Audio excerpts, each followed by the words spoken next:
সহজেই কিন্তু আপনার ডায়াবেটিস কন্ট্রোল হয়ে যায়।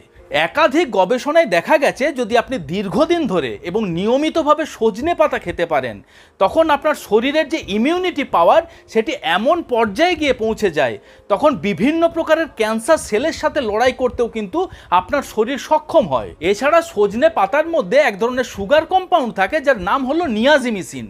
এই নিয়াজিমিসিন অন্যান্য ক্যান্সারের সাথে সাথে প্যানক্রিয়াটিক ক্যান্সারকেও কিন্তু প্রোটেক্ট করতে সক্ষম। সজনে পাতার মধ্যে যে প্রচুর পরিমাণে ভিটামিন এ এবং ভিটামিন সি রয়েছে, সেগুলি আমাদের শরীরে অ্যান্টিঅক্সিডেন্ট হিসেবে কাজ করে।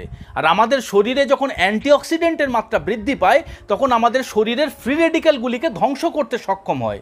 আর আমাদের শরীরের ফ্রি রেডিক্যালগুলি যখন ধ্বংস হয়ে যায়, তখন আমাদের শরীরের সেলগুলিকে ড্যামেজের হাত থেকে এবং আনন্যাচারাল গ্রোথের হাত থেকে রক্ষা করে। তার ফলে ক্যান্সারের ঝুঁকি কিন্তু অনেকটা কমে যায়। এছাড়া সজনে পাতার মধ্যে রয়েছে প্রচুর পরিমাণে অ্যামাইনো অ্যাসিড,